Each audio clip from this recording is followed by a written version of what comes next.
A la tuerca siempre le faltó un tornillo.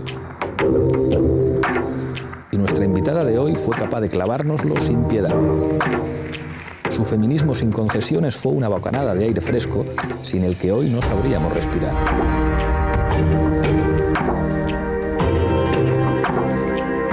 En otra vuelta de tuerca, Irantxu Varela.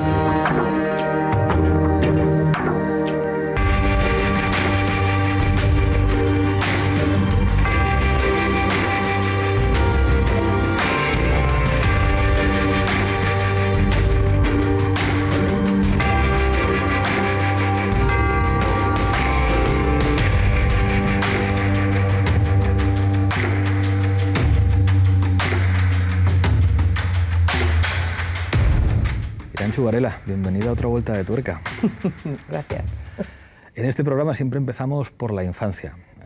A mí me han contado que tuviste un abuelo que fue pescador, una abuela y una tía abuela sardinera, tu padre curraba en una fábrica. ¿Cómo influyó la familia en Irantxu de pequeña? Bueno, yo creo que cuando te vas haciendo mayor entiendes que mucho más de lo que pensabas, ¿no? Un montón de cosas las has aprendido de pequeña y además las asumes como que son lo normal, que luego te das cuenta que es una palabra.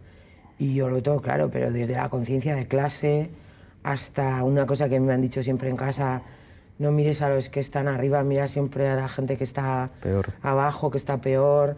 O sea, pues claro, una realidad que a ti te parece. Yo tengo un recuerdo de una infancia estupenda, pero que luego te das cuenta, pues sí, que era como muy... No sé, estaba ahí la conciencia de clase. Yo creo que de las primeras cosas que tengo recuerdo, ¿no? Yo me he enterado de cosas de tu infancia por las que te tengo que preguntar. Colegio de monjas, que me parece muy auténtico, imaginarte ahí en el cole levantando la mano o salga la pizarra y tal, y ballet clásico. Sí, bueno, es que yo creo que es como una infancia muy típica de una tía de mi edad, ¿no? Que era, pues eso, el colegio de monjas, porque... era todavía, fíjate, como todavía las icastolas eran una cosa incipiente, la escuela pública vasca todavía no estaba empezando, pues no se podía estudiar en euskera, que era lo primero que quisieron mi madre y mi padre, pues a la niña del colegio de monjas.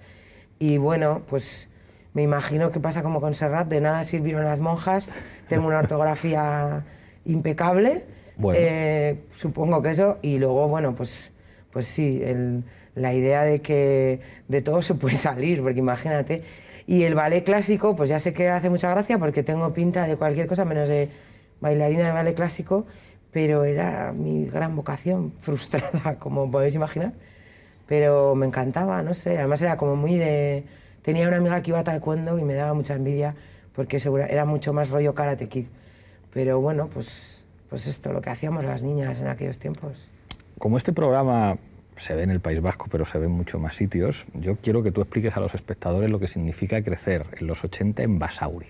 O sea, ¿qué significa Basauri años 80 para que todo el mundo lo entienda? Pues mira, Basauri es una ciudad muy industrial, por lo tanto muy obrera, y además un sitio que era... Fíjate, el nombre en euskera significa la ciudad en el bosque. Y claro, es cualquier cosa menos eso, cuando yo la conocí, ¿no? Una ciudad que era un pueblo chiquitín, con la mayoría de la gente pues nacida allí, de repente en cuestión de una década se llena de gente que viene de zonas de España a trabajar ahí en las fábricas. Entonces era una ciudad que había crecido muy rápido, la mayoría de la gente era obrera, casi todo el mundo de las 4 fábricas así más grandes que había alrededor, que ahora la mayoría están desmanteladas, con lo cual ahora también Basauri es un sitio complicado. Y además yo era de un barrio que cualquiera que haya estado en Basauri, del Calero, un barrio muy cañero en el que había mucha mezcla de la gente inmigrante de España y así, entonces era un sitio, pues eso, muy obrero, en el que aprendías, pues a ver, o sea, el vecindario era, yo me acuerdo que en mi barrio les parecíamos la familia más vasca de todo el... ¿no? Les parecíamos como el colmo de... Claro, es muy gracioso porque yo en Euskal Herria se supone que eso, una persona con mi apellido, que no habla bien euskera y tal, se supone que soy un poco española, y en mi barrio era... éramos, claro, me llamaba Irantxu y mi padre tenía barba y a veces llevaba chapela. Pues sí, aprendes mucho a entender que estás... O sea, que o creces asumiendo que la diversidad es una riqueza, o lo vas a tener en la vida muy mal. A mí me han contado que, digamos, tu primer encuentro en el que te politizas como feminista es viendo una película del oeste en tu casa, que dices, pero ¿qué pasa con las tías en esta peli? Cuéntame esto. Sí, yo me acuerdo, son estas cosas intuitivas que además la gente, siempre cuento cosas de mi infancia, que estaba viendo la tele, estaba sentada en el suelo y la gente, Irenchu, ¿por qué? Y claro, vivíamos en una casa tanta gente que la pequeña que era yo, pues me tocaba a veces ver la tele en el suelo, ¿no?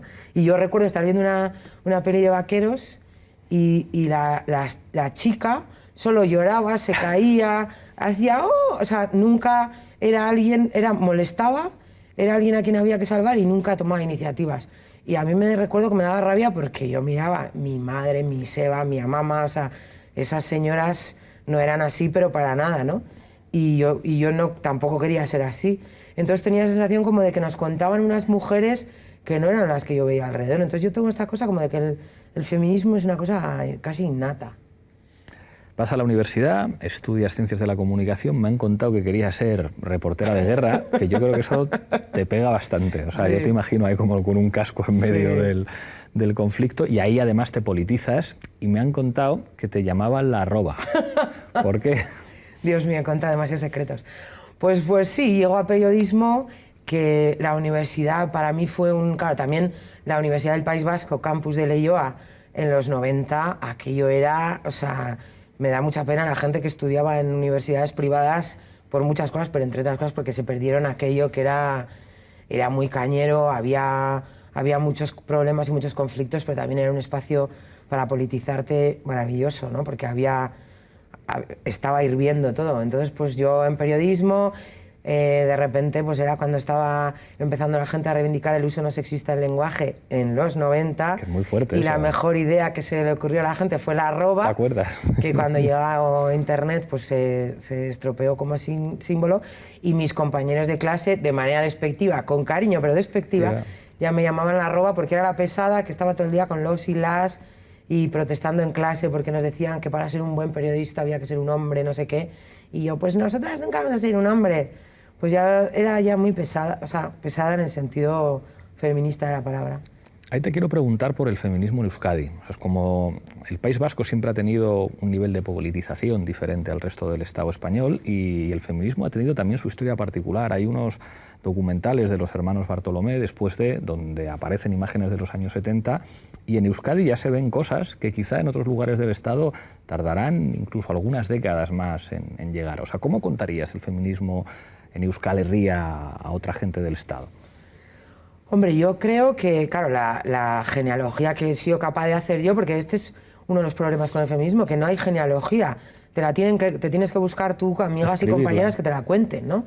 Entonces, claro, hubo, lo que tú dices, hubo mucha gente que se politizó contra el franquismo, entonces hubo muchas mujeres que se politizaron desde ahí, desde hacer una resistencia al franquismo desde la izquierda, también mucho desde el sentimiento y la propuesta política de Abertzale, y entonces pues muchas ahí se politizaron en la izquierda, en lo Abertzale y en el feminismo también, ¿no?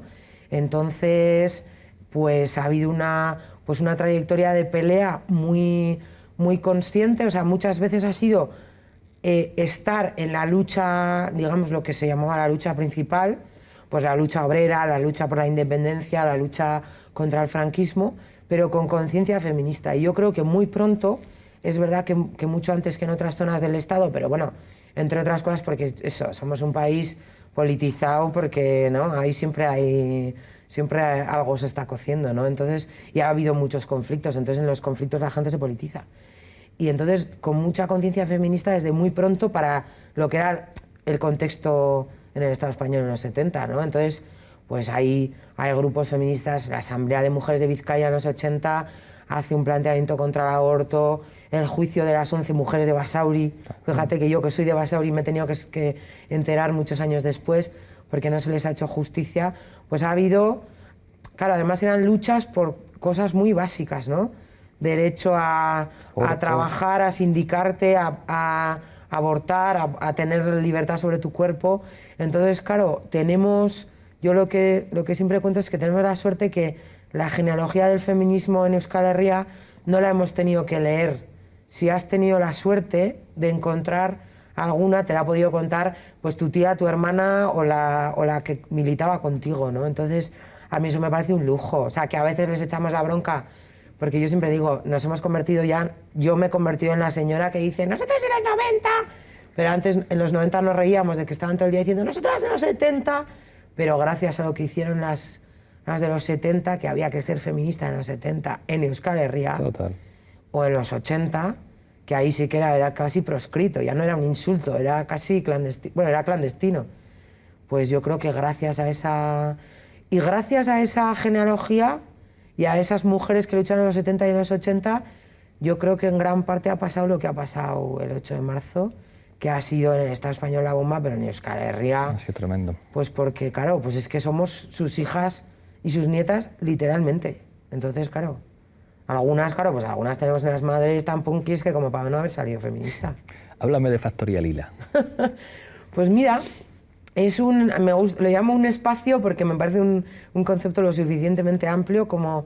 Factoría Lila empezó como un proyecto pequeño, que yo trabajaba en una cooperativa que habíamos creado primero con una amiga y luego se fueron sumando más amigas y amigos para trabajar en temas de consultoría en cooperación internacional y equidad de género, ¿no? Pues una cosa como muy social, pero muy técnica. Entonces, de repente, pues empezamos a ver que había gente que quería formación sobre temas de feminismo, pero como mucho más básico, y entonces, pues, surgió la idea de, además yo como siempre lo que he querido ser de mayor es escritora, cuando ya una vez descartado el ballet clásico. Entonces, pues hicimos un blog, escribir unos posts, plantear un par de cursos y un poco de interacción, y de repente pues resulta que tocamos en algo que estaba, como se ha visto luego, muy necesario. Mujeres que tenían la intuición del feminismo, pero que no sabían por dónde empezar, porque claro, empezar por el segundo sexo pues es un poquito... Claro. No es para cualquiera leerlo en el metro. Entonces, pues empezamos por ahí como un proyecto muy puntual y pues empezó a sumar gente que quería talleres, que quería cursos, que quería también un espacio físico, y entonces ya el año pasado abrimos un espacio físico en Bilbao donde trabajamos en el día a día, donde hacemos los talleres, donde hacemos también saraos de catas de cerveza producida por mujeres, talleres de bondage desde la perspectiva feminista. Hacemos las cosas más variopintas, pero también yo siempre he tenido como las ganas de hacer algo que llegue a las mujeres que son feministas pero no saben muy bien, o sea, por dónde empezar, ¿no? Que es mucho más desde la intuición. Entonces, pues ven aquí, que ya nosotras te explicamos. Tenemos para leer, para ver vídeos, para hacer talleres, para que te dejes atar por una amiga o para que te tomes una caña producida por una mujer que le ha dado por hacer cerveza, ¿no? O sea, como el feminismo desde la experiencia vital. Porque yo siempre digo que el feminismo es una teoría política, que hay académicas y mujeres pensando y creando conceptos, algunas incluso entendiéndolos. Es un movimiento social, como se ha visto en el 8 de marzo, pero también es una experiencia vital, es una forma de vivir. Entonces, pues para las que quieren llegar al feminismo desde ahí, desde lo vital, pues tratar de venga, a ver, prima, ¿por dónde empezamos? Te echamos una mano con esto. Y en eso estamos, en intentar hacer un espacio donde cualquiera que se sienta feminista pueda tener un hueco, ¿no? Háblame de Aló Irantxu, un consultorio. ¿Quién te llama? Mira, explica qué es, porque esto suena como muy Aló Presidente, sí. Es una cosa parecida, ¿no?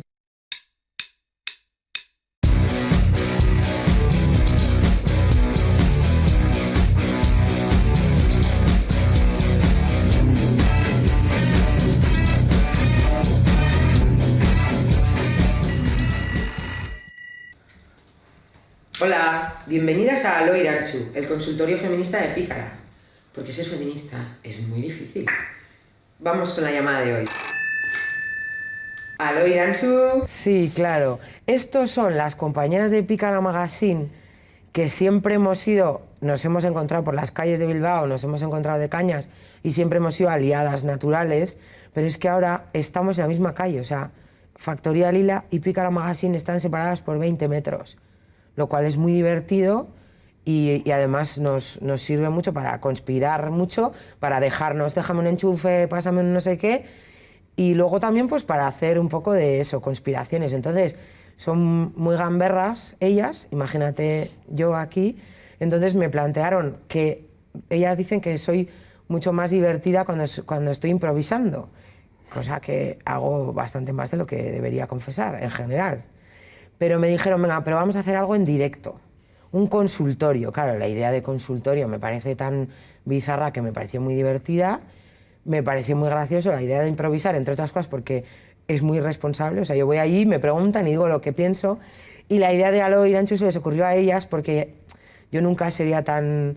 Yo soy muy narcisista, pero ponerle mi nombre a un espacio mío me parecería hasta a mí un poco fuerte, pero se les ocurrió a ellas y obviamente es entre una coña y un guiño al Alo presidente de Chávez, ¿no?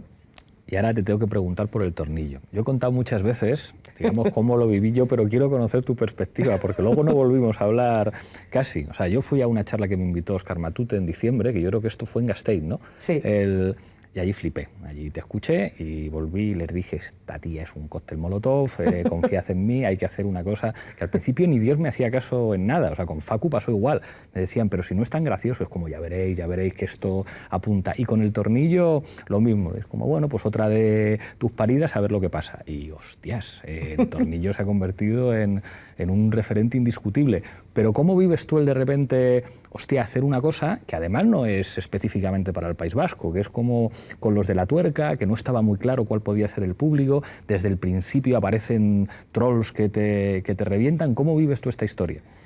Porque también ha habido una evolución estética, o sea, es como al principio, digamos, como la cámara que tenías delante no hacía los juegos que hace ahora, que tiene una edición súper cuidada. ¿Cómo viviste todo eso? Pues yo, claro, además siempre cuento, pues eso, que coincidimos en una charla, que además es muy gracioso porque como está en YouTube, se ve perfectamente como yo, según voy hablando, me vas mirando como diciendo, pero ¿quién es esta pava? ¿No? Que yo, claro, era la primera charla que yo daba ante tanta gente y que la mayoría eran tíos. Entonces yo dije, ay, Ancho, y hay que darlo todo, ¿no? Por lo menos que se vayan a casa con un par de zascas. Entonces, claro, yo me acuerdo cuando me lo propones, nada, media hora después de conocernos... Y unas cañas. Con unas cañas.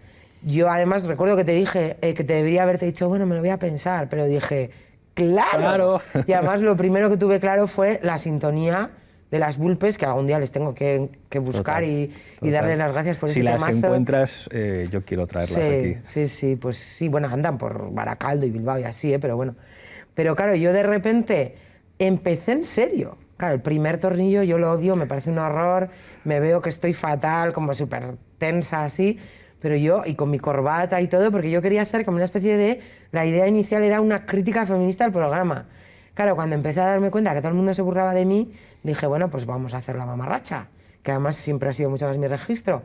Pero he ido evolucionando, o sea, al principio lo hacía en serio y luego ya voy a la tienda de disfraces de abajo de mi casa, me compro una corona de angelito, le prendo fuego, al tío de la tienda de disfraces de abajo se pregunta mucho a qué me dedico, porque claro, le pido, no, dame una corona que la voy a... Esto arde, ¿no? Y el tío, bueno... Entonces, claro, yo lo viví como algo que iba a ser muy minoritario para gente feminista, un poco como una cuestión pedagógica, y claro, de repente me veo a la primera miles de visitas, cientos de insultos, un par de amenazas de muerte, y era, joder, Ancho, esto ya... Pero claro, ya era un poco ya from lost to the river, ¿no? Como diciendo, yo me había visto haciendo algo como mucho más artesano para un público muy concreto, cuando entendí que esto era mucho más masivo que cualquier cosa que yo hubiera hecho hasta entonces, me gustó la idea. O sea, ya era... Yo recuerdo que poco después hicimos una conexión en directo cuando tú presentabas La Tuerca, que me dijiste, si lo llego a saber no te lo hubiera propuesto. Y yo a veces, después de muchas cañas, confieso, si lo llego a saber, igual te hubiera dicho que no. Pero claro, pues como si lo llego a saber, el perfume caro te lo compra Rita, ¿no? ¿Dónde estaríamos? Que decía el gran Crae. Pues... Yo pensaba que estaban haciendo una cosa muy concreta para un público muy determinado y me he visto haciendo una cosa para que me sorprende tanto odio, pero me sorprende que me vienen... O sea, bueno, ayer un tío de mi edad que me sorprende, gracias, y yo digo, ¿en serio? ¿Gracias? Sí, estoy todo el día dándos. O sea, tengo la sensación de haber hecho algo que le ha servido a la gente y eso me parece que compensa todo lo demás. Si lo llego a saber, pues yo qué sé, pero claro. Pero es que das muchas herramientas. Ahora te quiero preguntar por algunos personajes del tornillo, porque los usamos en cuchicheos. O sea, por ejemplo, cuando estamos en el congreso a veces, mira, va a salir este es un señor, o sí, jajaja, es un señor. Háblanos del señoro, del tornillo. Pues el señor le tengo que hacer justicia, mi amiga Rebeca, que es de Madrid, que fue a ella a la que se lo escuché y dije, esto yo te lo voy a rebar. Porque es un concepto que no hace falta explicarlo. ¿Qué es un señoro? La primera vez que lo escuchas sabes lo que No es. es un señoro. Además, hace poco me escribió César Strawberry, el de Defcon 2, para decirme que habían hecho una canción... Sí, señores. Sí, señores, es sí, un pues temazo. iba por ahí. Lo que pasa es que señoro no es uno que está con un gin tonic y un puro encantado de haberse conocido. Es también un tío de izquierdas que se crea liado. Claro. O sea, señor es un tipo que está contento en su privilegio y que te hace un mansplaining como una casa habiendo oído que existe el mansplaining, ¿no? El sistema capitalista domina a la clase trabajadora. Hablar de otras dominaciones despista de la lucha de clases. Total. A mí ese concepto Así me como parece buenísimo. hablando de Judith Butler. Y Sí, esas cosas, claro. o sea, es como, aquí estoy yo, con un par. Entonces me parece un concepto buenísimo. Pero Hay claro, otro- si lo uso yo, parece mío. Entonces yo intento, en la medida posible, hacer justicia a las creadoras de los conceptos. Feminista pija, es otro gran personaje. Sí, yo lo llamo la feminista superficial, la de las orejitas, de que a veces estoy editando, se me olvida, y voy a picar a pedirles un boli o no sé qué, y aparezco con las orejitas, y estas cosas parezco una chiflada. Pero claro, es el contrario de la feminista radical. No, yo no soy feminista radical. Entonces, ¿qué eres? Feminista superficial. Entonces me dio esa cosa, como los primeros insultos, de los primeros que hubo fue feminista, que era pija, que tengo acento de pija, y digo, claro, sí, o sea, soy pija de toda la vida. Pero me sale como bien, porque mi bisabuela ya me decía que me había equivocado, tenía disforia de clase. Este es otro concepto de otra amiga, ¿no? Que es como, yo he nacido para ser burguesa, pero claro, me ha ido bastante mal en todas las elecciones de mi vida, ¿no? Pero me sale como bien. Y entonces, claro, es como esta cosa de, no, tía, sí, o sea, yo estoy súper bien. ¿Cómo? ¿Qué es esto de la desigualdad? Y me lo paso muy bien haciéndola, además. A ver, es que lo mezcláis todo. Se puede ser perfectamente feminista y heterosexual. ¿O es que para acabar con el patriarcado tenemos que volvernos todas bolleras y dejar de enamorarnos y de casarnos y de tener sexo con penetración? ¿O qué? Vamos a empezar con el cuestionario feminista. Qué miedo. Amor romántico. Pues mira, el amor romántico es el mayor espacio de desigualdad que tenemos las mujeres ahora mismo, las de nuestro contexto, las que tenemos ciertas necesidades prácticas cubiertas, ¿no? Sobre todo porque sigue funcionando. O sea, yo que soy una señora que da cursos de amor romántico, sigo metiendo la pata y dejándome arrastrar por eso, por lo mágico, lo de para siempre, lo de esta vez sí, lo de yo soy especial, tú también. O sea, hay algo en el discurso del amor romántico que no es ningún misterio, es cultural, heteronorma, es control disfrazado de amor. Yo creo que es ahora mismo un espacio de desigualdad a destruir, ¿no? Que esto ya lo dice Brigitte Vasallo. Nos hemos cargado, por lo menos en teoría, todo y no nos cargamos el amor romántico y, por ejemplo, la monogamia, que es algo que todo el mundo no sigue. La monogamia es una construcción política. Claro, pero entáblate una relación abierta, que es el triple de trabajo y el triple de pantojeo y de disgusto. Entonces, pues, mucho trabajo. Yo la primera, ¿eh? ¿Sexo consentido o sexo consensuado? Es que yo mira, estos son de los pocos descubrimientos que tengo la sensación de que fue mío. ¿Cómo que consentido? Bueno. Claro, miré en la RAE Claro, consentir. es como, yo te dejo que me hagas claro, lo que quieras. consentir es permitir. Sí, sí. Y eso, o sea, mezclado con la Es palabra como sexo. ceder, claro. Es te dejo que me hagas. Esto es. Pero el problema es que... Es que eso lo explicas muy bien, porque es como el chico intentando convencer a la chica de déjame que te haga claro, esto, que me es gusta a mí y que a ti la con conquista. suerte... Es que Claro, te claro. conquisto. O sea, ¿qué pasa? Que soy invernalia. Yo me entrego, claro. Sí, sí, y te dejo, ¿no? O como hasta la idea de pactar. Pactar parece que es, cariño, ¿te importa si hago esto? Y tú, bueno, no. O esta cosa, si te duele, me dices. Es la polla. ¿No? O sea, además creo que es una manera muy heteronormativa de ver las relaciones sexuales, que es el sexo es un coito, por lo tanto una penetración de un pene en una vagina. O sea, esto lo tenemos que borrar del imaginario colectivo.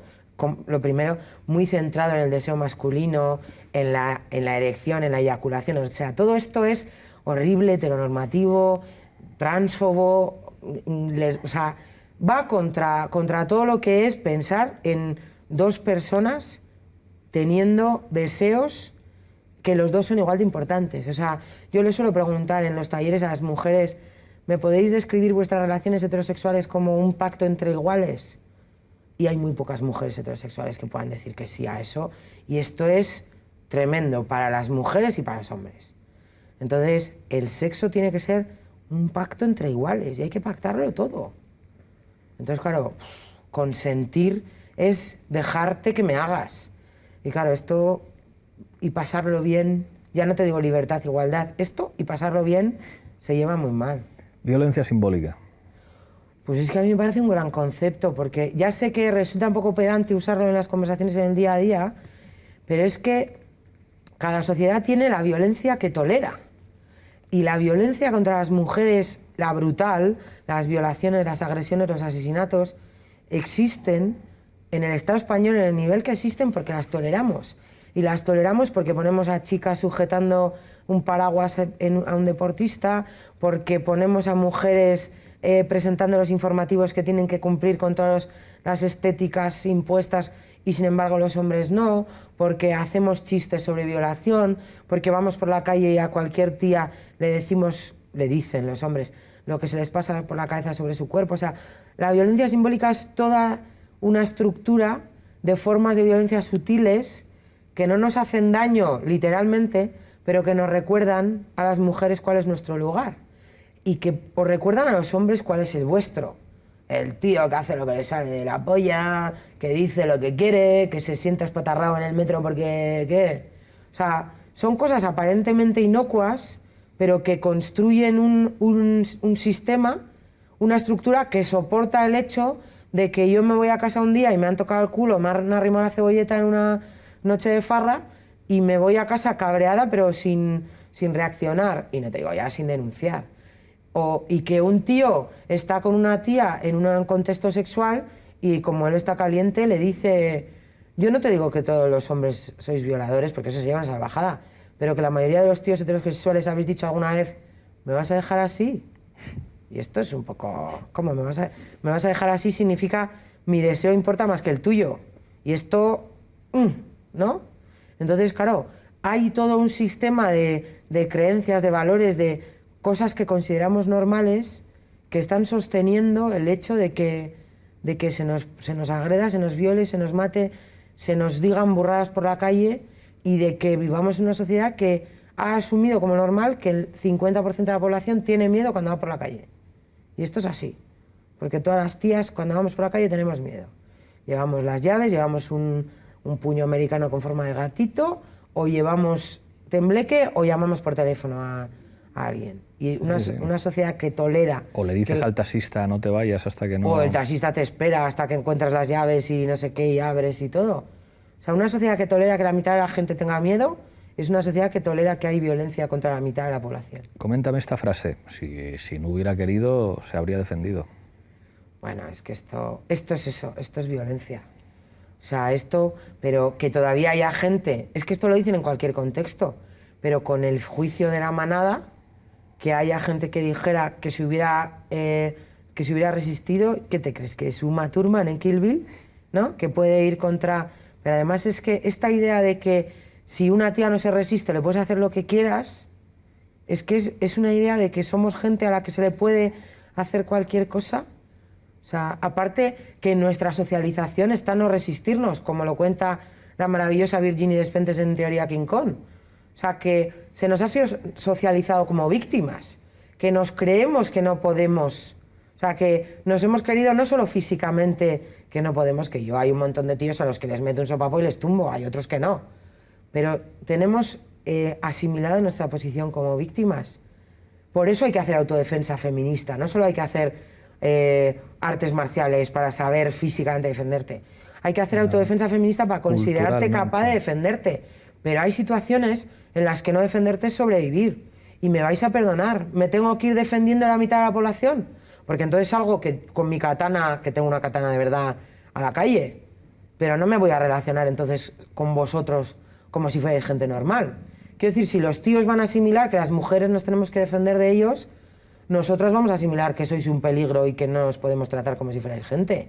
O sea, por favor.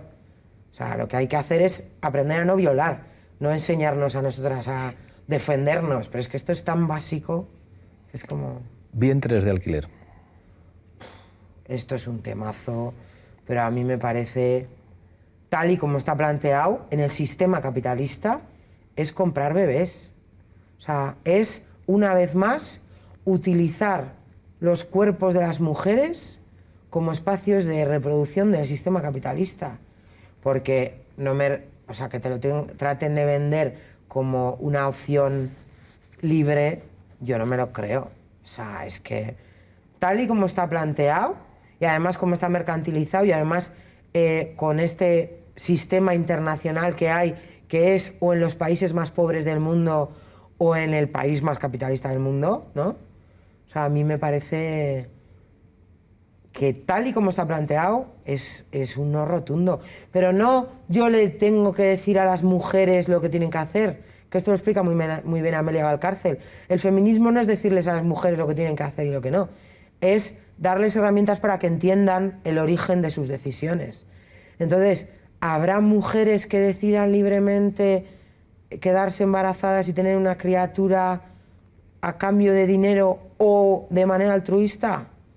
Pues supongo, porque hay gente para todo, pero en el sistema capitalista y heteropatriarcal en el que vivimos, las mujeres no decidimos libremente nada. Pues como para elegir libremente tener, que además yo no he pasado por esa experiencia, pero no es me voy a pasar 9 meses a un spa. Es una cosa que tiene riesgos, que tiene implicaciones emocionales, que es como... Bueno, y es que además el capitalismo nos ha hecho creer que querer una cosa y podértela pagar ya es un derecho. La paternidad y la maternidad son un deseo, no un derecho. Y los derechos de las mujeres y los de las criaturas, porque tú luego lees los contratos de estas maravillosas empresas y se pueden echar para atrás en cualquier momento los que pagan y las que pagan, no la que... O sea, a mí me parece que hay que abrir un debate público, pero en las condiciones de capitalismo y heteropatriarcado en las que vivimos, esto es mercantilizar el cuerpo de las mujeres de manual. Has dicho una cosa que es para enmarcar.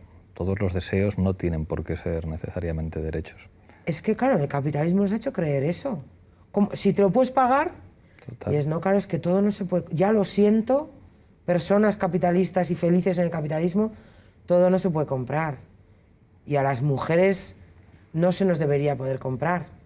Ni a las personas en general, claro. Porno mainstream. Es que, pues a mí me parece... Pues es como el porno mainstream, es como la sociedad mainstream. Machista, heteronormativo, pensado y androcéntrico. Entonces, claro, pues es pensado para el deseo masculino desde la perspectiva masculina heterocentrada. O sea, está pensada para los hombres heterosexuales cis, es decir, para los señoros. Entonces, hay otros tipos de porno. Pero es que hasta el porno lésbico son 2 señoras que se les nota que son heterosexuales porque tienen las uñas así. Cualquier principiante de bollera sabe que con las uñas así mal vas, ¿no? Y que están mirando a la cámara, o sea, están haciendo como una especie de performance para que los señoros se pongan calientes, ¿no? Entonces, hay otros tipos de porno. O sea, la pornografía en sí misma yo creo que no tiene nada de malo. Es un estímulo audiovisual para que la gente se ponga cachonda, con los fines que sean. Entonces, el problema es que el porno hegemónico, el porno comercial, el porno mainstream, es como la sociedad machista y heterocentrado y hecho para señoros, ¿no? Que es casi está pensado con el enfoque de la cámara para que los señoros se hagan pajas. Pero hay otro tipo de pornografía para todos los gustos, en los que, ¿no? Además, hay hasta pornografía en la que queda claro que las personas que han participado han pactado todo lo que iban a hacer. O sea, pensar que el problema es la pornografía, yo creo que es mirar con una mira muy estrecha. El problema es lo que se supone que pone cachondo. Una de las mayores búsquedas en las páginas porno ha sido los vídeos de la manada, ¿no? Putos enfermos, no. Hijos sanos del patriarcado. Estáis buscando el vídeo de la violación de la manada para haceros pajas. Claro, el problema es ese. Lo que pone cachondo a determinado tipo de tíos, no que haya gente follando o haciéndose marranadas delante de una cámara. Eso puede ser, no sé si feminista, pero desde luego respetuoso con los derechos de todo el mundo. Lo que pasa es que hay que buscarlo más. Feminismo de mercado. Bueno, yo esto es una cosa que no había oído, pero como feminismo neoliberal, como... Algo así, ¿no? A mí, feminismo capitalista, feminismo neoliberal, y feminismo de mercado me parecen oxímorons, paradojas. O sea, el feminismo es la lucha contra todas las formas de opresión. Entonces, no puedes estar a favor de la opresión. Es como, no se puede ser feminista racista, ni yo creo, no se puede ser feminista transfoba, ni feminista capacitista. O sea, no puede ser feminista y apoyar una forma de opresión en concreto, pero no porque lo diga yo, sino porque el feminismo es la lucha contra todas las formas de opresión. Y de hecho, eso es lo que está haciendo al feminismo cada vez más fuerte, que está entendiendo que no es la opresión de género es la más importante, es cada vez vamos entendiendo que las opresiones se entrecruzan y que a la opresión de género hay que sumarle la de clase, la de raza, la de identidad de género, la de discapacidad, la de las diferentes opresiones, ¿no? Y entonces, por eso yo creo que el feminismo está sumando, con mucho trabajo, porque claro, yo recuerdo, yo era de las que la opresión más importante era la de género y discutía con mis amigos de izquierdas que ellos decían que era la de clase. Y yo, claro, porque eres un blanco... No, porque eres un tío. Y de repente una compañera me dijo, ¿y a ti te parece la de género porque eres blanca? Paya. Porque blanca más o menos, pero paya blanca soy. Y era, ostras. Y de repente viene otra y dice, a vosotras os pasa porque sois cis. Y viene otra y dice, ¿y a vosotras porque no tenéis diversidad funcional? Entonces, como, claro, hay que entender que esto va contra todas las formas de opresión. Entonces, claro, no se puede estar a favor de la opresión capitalista, ¿no? No es como si ser católica no practicante, que dices, bueno, este pecado me lo apunto y el otro no. No, estás contra todas las formas de opresión. Entonces, pues bueno, a la que sea feminista y esté a favor del capitalismo, que venga, ya le daremos unos talleres, le explicaremos un poco, igual recapacita, pero si no, cuando digamos patriarcado, capital, alianza criminal, ¿qué va a hacer? Porque lo vamos a seguir diciendo. Coméntame estos momentos. Beyoncé aparece con la camiseta de Dior y el cartel "Todos debemos ser feministas". Hombre, Beyoncé, yo la he visto apareciendo en esos conciertos con I'm Feminist detrás y a mí eso me parece una visión súper potente. Porque claro, Beyoncé es un referente, pedazo de referente, de la música pop. No es un referente del feminismo. Ahora, que Beyoncé se haya hecho feminista o se esté haciendo feminista, a mí me parece interesante porque le da mucha visibilidad. Claro, va a tener que recapacitar mucho y plantearse muchas cosas, no porque lo diga yo, sino porque si va a seguir queriendo ser feminista va a tener que repensar muchas cosas. Pero a mí, que una tía con esa proyección entienda el feminismo como algo que va con ella también, y además es una mujer negra, ¿no? Que también se le nota que esta cosa de blanquización que tenía se está...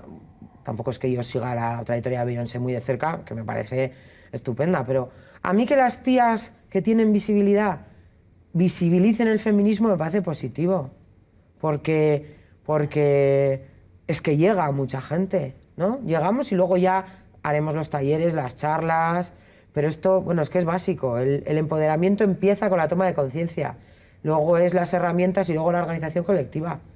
Pues esta tía igual le despierta la conciencia a mucha gente. Movimiento Me Too.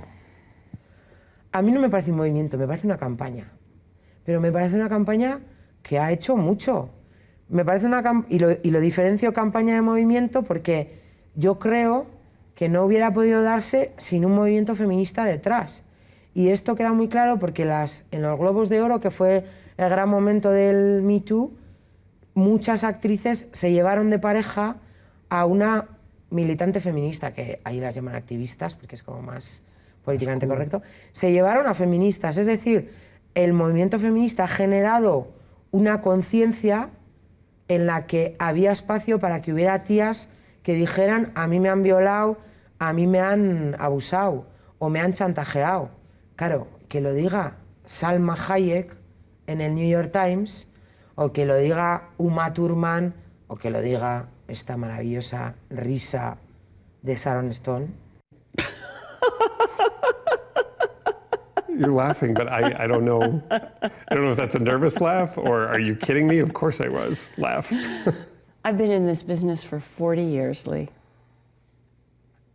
Can you imagine the business I stepped into 40 years ago? Oh, well, that's why I asked. Looking like I look? From nowhere, Pennsylvania. I didn't come here with any protection. I've seen it all. O sea, es maravilloso ese momento porque eso es la conciencia feminista. A Sharon Stone, cuando el periodista señoro le pregunta a ti, ¿tú has sufrido acoso en Hollywood? Ella se le queda mirando y echa una carcajada maravillosa que todas las mujeres del mundo, sin excepción, entendemos. Y el tío le hace, ¿pero por qué te ríes? Tú eres tonto. Te ríes porque como eres un tío, no te has enterado de por qué se ríe. Cualquier tía entiende, dice, imagínate yo con mi aspecto, ¿no? Pero es que no hace falta tener el aspecto de Sharon Stone. Entonces, para mí, esa campaña lo que ha hecho ha sido decirnos a todas, que es una cosa maravillosa que tiene el feminismo, que es, no estás loca, no tienes mala suerte y no te pasa solo a ti. Nos pasa a todas, porque esto es estructural y por eso hay que responder de manera colectiva. Y a mí me parece muy positivo, lo que pasa que... Pero claro, señoras blancas, ricas y con poder, diciendo, a mí también me han violado. Por mucho que sean tías privilegiadas y que no sean la referencia del feminismo, pero precisamente le sirven a una que está en su casa, dice, joder, pues si la han intentado violar a Sharon Stone, a Uma Thurman, que son tías con poder, ¿cómo no me va a haber pasado a mí? O sea, claro que no es culpa mía. Esto de decir no es culpa tuya, aunque os parezca mentira a los tíos, a muchas mujeres todavía hace falta, no es... Porque mira lo que ha pasado con el juicio de la manada. Esta chavala, como ha seguido viviendo, claro. Se tenía que haber hecho el harakiri o metido monja. Sale con sus amigos. Claro. No habrá sido para tanto, ¿verdad? Si está tan contenta. Hombre, y cerraba los ojos, el pendón, no te jodas, es que pocas katanas tenemos. Otro momento, Irene Montero diciendo portavozas. Pues otra vez, yo siempre digo, como con mi educación católica, lo del uso de la lengua lo tengo como así un poco friki y a veces es, a ver esto, lo que diga la RAE me importa bastante poco porque ¿no? Todavía siguen diciendo que gobernanta... O mujer fácil. Sí, no, o sea, lo de la RAE, la persona que hace community manager es muy maja, pero todavía tienen mucho que mirarse, entre otras cosas, qué tipo de señores tienen sentados. Pero yo entiendo, no sé si portavoza está correctamente dicho, pero me da igual, lo que está correctamente usado políticamente. O sea, decir portavoza es visibilizar el uso sexista del lenguaje. Como decir miembra, como en su día, cuando dijeron diputada por primera vez al inicio de la transición, o abogada, o médica, se reían o jueza, de ellas. Claro. ¿No? Entonces me parece... Y sin embargo, modisto no costó nada. Fíjate, el otro día con Lorenzo Caprile, que él hizo un alegato que dijo, modisto es clasista y machista, porque es modista. ¿Por qué no decís periodista? Fíjate, ¿no? Claro. Es como, el lenguaje es una herramienta al servicio de la sociedad que lo usa. Y esta sociedad machista tiene un uso machista del lenguaje. Entonces, Irene Montero decide decir portavoza, además supongo que lo dijo conscientemente, que se iba a liar parda, ¿no? No, por supuesto que lo sabía, para poner sobre la mesa el debate del uso no sexista del lenguaje. Entonces, pues valiente, y pues lo usaremos o no lo usaremos como la arroba. Pues yo era la señora de la arroba, pues Irene hizo lo de portavoza. Pero hombre, ha hecho cosas bastante más interesantes en la política que no ser la de portavoza. Pero claro, lo de volvernos una broma, esto es una herramienta patriarcal, pero está tan visto que ya no nos hace ni mella. Espero que no lo haya hecho mella ella. Otro momentazo, obispo de San Sebastián, diciendo que el diablo habita en vosotras. Pues mira, primero, no, claro, va y lo hace el 7 de marzo. Entonces el 8 de marzo en Bilbao, que fue una manifestación histórica, nos dio para decir, Munilla, cuidado, el demonio está en Bilbao.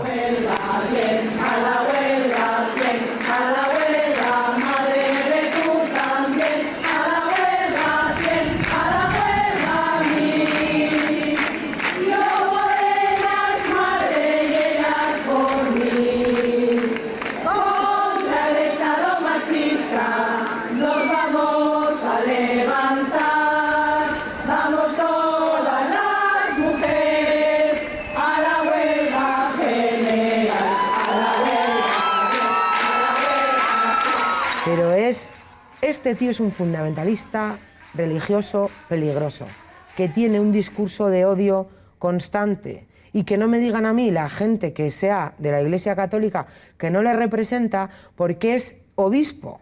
Le han puesto ahí, y además es Munilla, pero luego el de Granada, el de Córdoba, los de...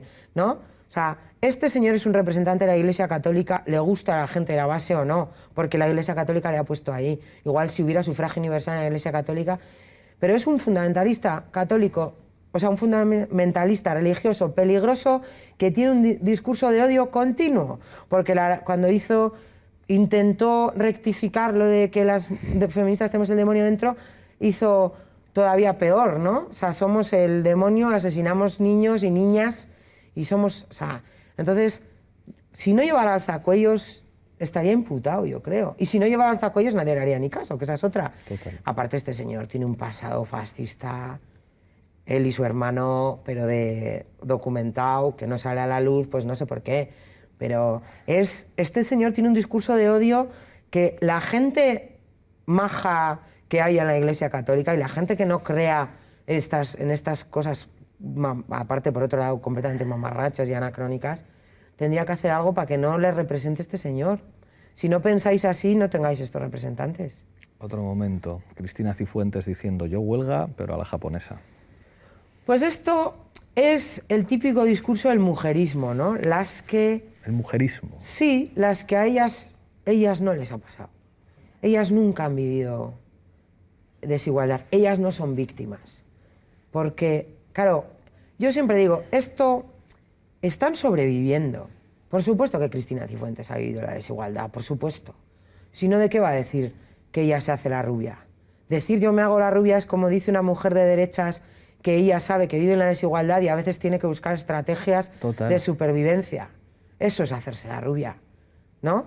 En vez de unirte a la solución colectiva, que es el feminismo, es sobrevivir de buscas una solución individual, que ha sido toda la vida esto que decía, ¿no? Que decía Malcolm X del yo no soy un negro de la casa, soy un negro del campo. Pues al final los negros de la casa entiendo que estaban buscando una solución individual y hay la solución colectiva, ¿no? La de organizarte porque esto no te pasa a ti, pero las que sufren violencia, discriminación o les pagan menos no son tontas, no somos tontas, estamos oprimidas, ¿no? Entonces, pues esta mujer, pues imagínate lo que tiene que ser mujer en el PP y llegar a los puestos de poder, ¿no? Pues habrá tenido que hacerse la rubia, es decir, buscar estrategias individuales de supervivencia como para...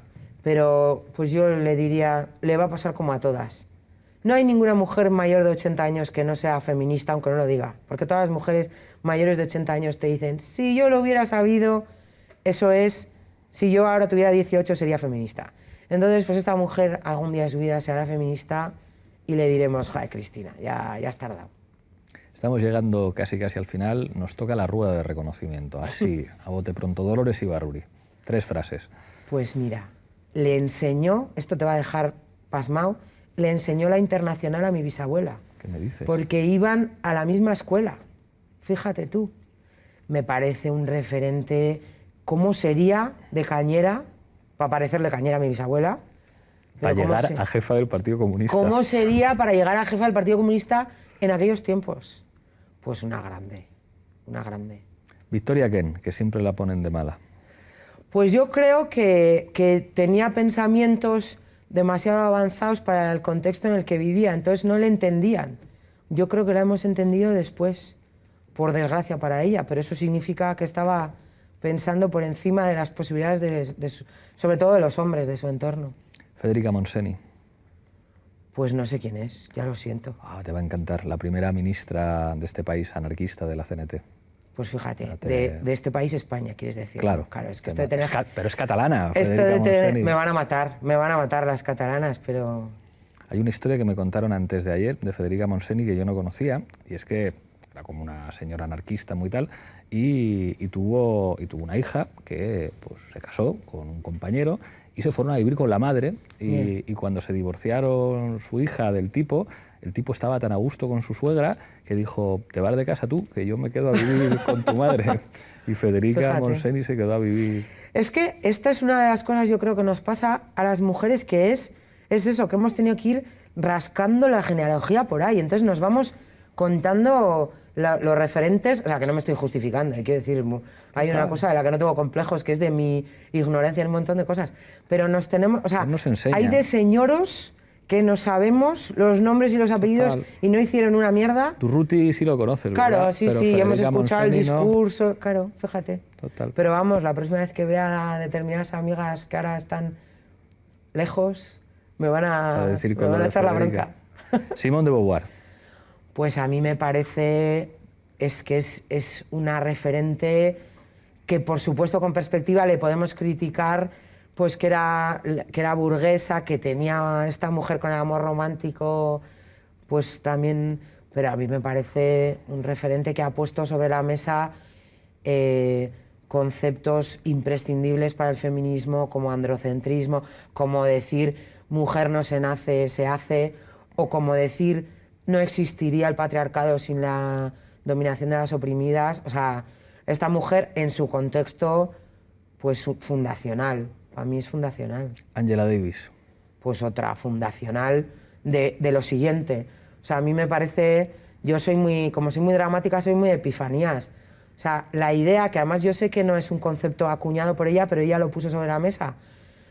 La idea, además yo esto se lo he escuchado a ella decir cuando vino a Euskal Herria, el feminismo tiene que ser anticapitalista, antirracista, anticolonial, antihomofobia, o sea, tiene que ser contra todas las opresiones. Entonces, para mí, o sea, en mi trayectoria de irme formando, ha sido quien ha planteado la interseccionalidad sobre la mesa de la cultura popular. Y eso es un punto de inflexión en el feminismo, entender que las blancas, payas blancas, tenemos privilegios con respecto de las compañeras racializadas, que las que somos cis tenemos privilegios con respecto de las que no lo son, que las que... O sea, entender esto y además que podemos aprender a luchar juntas si entendemos las opresiones de las que somos sujetas, pero los privilegios también.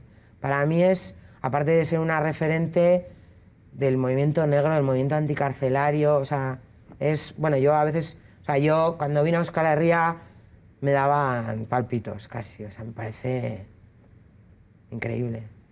Y ya pasamos al último cuestionario, el clásico, un libro de referencia para ti.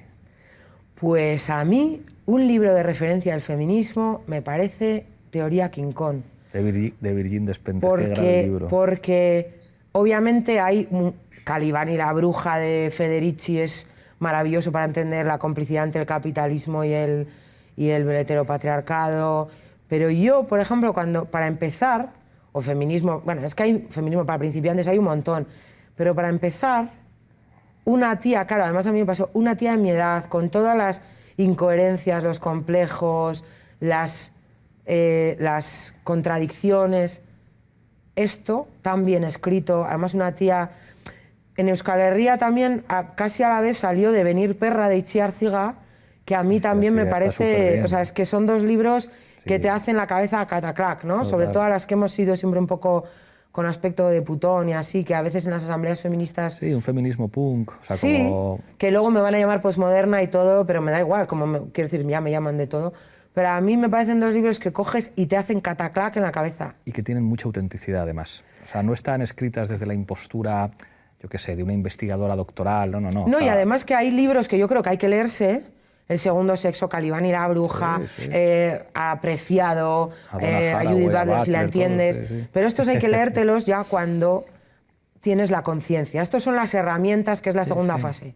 Pero para la toma de conciencia, de decir no estás chiflada, no estás loca, por mucho que seas incoherente, tu deseo no te hace puta y vestirte de putón tampoco, y además si quieres trabajar en la prostitución le puedes dar una vuelta. O sea, para mí es algo que hace... Y si no te hace catacrack en la cabeza, raro me parece. Total. Entonces me parecen Teoría King Kong y Devenir Perra, que me parecen bastante paralelos. No sé si ellas, Itziar y Virginie, pensarían lo mismo.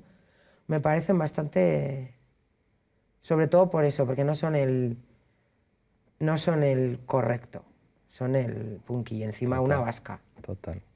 ¿Una peli?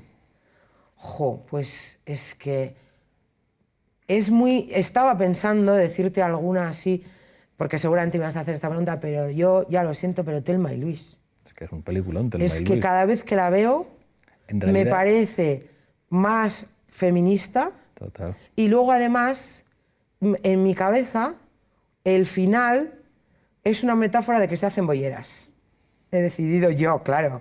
Ridley Scott seguramente no opinará lo Yo mismo. creo pero- que sin Thelma y Luis, Virgin Despentes no podría haber hecho Fóllame, que es una especie como de Thelma y Bueno, Luis yo- más es a que, saco. claro, yo vi Fóllame en los 90 y me quedé...